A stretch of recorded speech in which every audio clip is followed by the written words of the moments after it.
Ontem à noite, dando uma olhadinha no Facebook, eu vi uma frase que me chamou muita atenção, que dizia o seguinte: eu profetizo nesse exato momento que o Senhor Jesus está te livrando de algo muito ruim. E muitas pessoas curtindo, colocando o coraçãozinho, dizendo amém, eu recebo. Muitos irmãos dizendo amém, eu acredito, eu recebo isso, que seja assim. E essa frase era de um pastor. Independente de denominação religiosa, da onde ele é, eu não fui me atentar a isso, pois eu entendi que ele estava se identificando como um profeta moderno, um porta-voz de Deus. E eu não aguentei e respondi embaixo: todo mundo hoje quer profetizar, mas essa profecia é mais superficial do que casca de laranja. E consequentemente vocês já imaginam, muitos ficaram do meu lado, outros contra mim, mas uma pessoa me chamou muita atenção. Ela disse o seguinte: você tem um coração muito duro, porque comigo é diferente. Mesmo que um louco venha falar em nome de Deus para mim, eu vou dizer amém. Não importa quem seja, importa quem está falando em nome de Deus. Eu não concordo com essa posição. E nem tenho esse tipo de posição. E por que eu fiz esse tal comentário no post desse pastor? Porque a palavra de Deus me ajuda a ter esse embasamento para a minha fé. Olha o que diz no livro de Deuteronômio, capítulo 18, verso 22. Vou ler 3 versinhos para nós concluirmos a nossa meditação e o nosso estudo sobre um falso profeta. Deuteronômio 18, verso 22 diz assim: saibam que quando esse profeta falar em nome do Senhor e a palavra dele não se cumprir, nem acontecer o que ele profetizou, esta é uma palavra que o Senhor não falou. Tal profeta falou isso com presunção. Não tenho medo dele.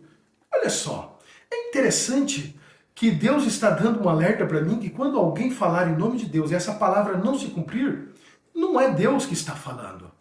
Não é verdade? E esse tipo de profecia, como eu vi no Facebook, é muito genérica, é muito superficial, é muito fácil você profetizar assim.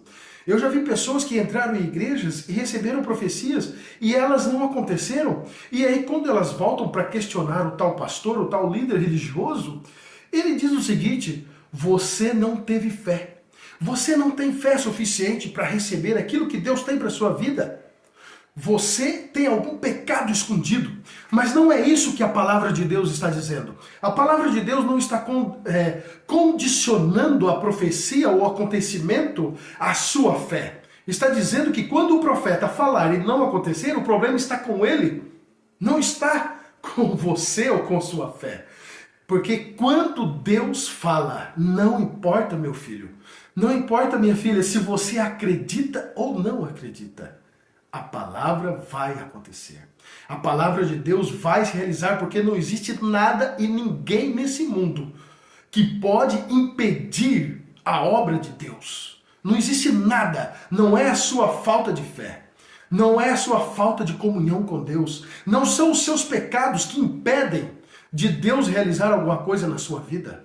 Quando o profeta fala em nome de Deus, se for Deus, vai acontecer e ponto final. É isso que a Bíblia diz para mim.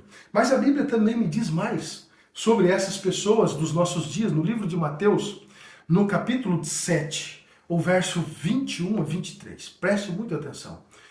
Nem todo que diz, ou que me diz Senhor, Senhor, entrará no reino dos céus, mas aquele que faz a vontade de meu Pai que estás no céu.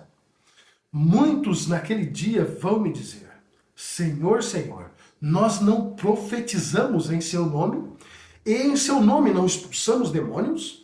E em seu nome não fizemos muitos milagres? Então lhes direi claramente: eu nunca conheci vocês. Afastem-se de mim, vocês que praticam o mal. Nossa, que texto forte. Pessoas que profetizaram, expulsaram os demônios e fizeram muitos milagres. Onde você encontra esse tipo de gente? E Jesus está falando que nunca conheceu essas pessoas. Nem todo que diz Senhor, Senhor. Cuidado! Nesse mesmo capítulo 7, o verso 15 e 16, Jesus diz assim: acautelai-vos dos falsos profetas. Cuidado! Porque eles vos apresentam em forma de ovelhas, mas por dentro são lobos, roubadores. Pelos seus frutos conhecereis. Então Jesus está me dizendo para julgar pelos frutos. Sim. Você não precisa condenar a pessoa, julgar a pessoa, mas os seus frutos, a sua ideologia, as suas ideias, as suas palavras, a sua doutrina, você pode julgar. Você pode ver através daquilo que ele está falando, pregando, se a vida dele produz frutos daquela maneira. Então, cuidado com eles. Um outro texto também que nos apoia, para nós concluirmos, no livro de 1 João. Olha o que diz aqui. Primeiro Evangelho de João, eu li um pouquinho antes do Apocalipse, capítulo 4, verso 1. Olha o que o apóstolo João deixou registrado para nós. Amados, não deem crédito a qualquer espírito, mas provem os espíritos para ver se procedem de Deus, porque muitos falsos profetas têm saído mundo afora. Acho que eu não preciso dizer mais nada. A palavra de Deus é suficiente. Basta você estudá-la. Basta você ter um relacionamento com a palavra de Deus e você vai conseguir, você vai ter condições de identificar essas pessoas que estão usando o nome de Deus em vão.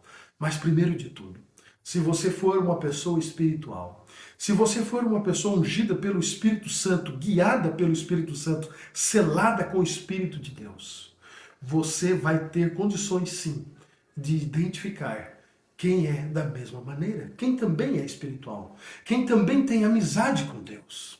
Sabe, eu já recebi algumas profecias de irmãos de outras denominações. E eu disse, amém? Se for da vontade de Deus, eu recebo. Porque eu vi na vida daquele homem um cristão verdadeiro. Eu vi na vida daquele homem alguém que amava Jesus.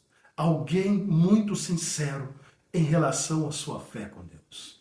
Mas eu também já recebi profecias de outros líderes que quando ele terminou de falar, eu disse assim, volte tudo para você.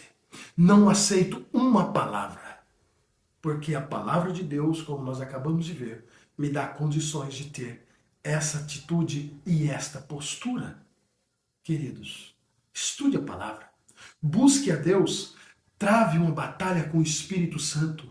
Esqueça esses vídeos teológicos com termos bonitinhos no grego, no hebraico.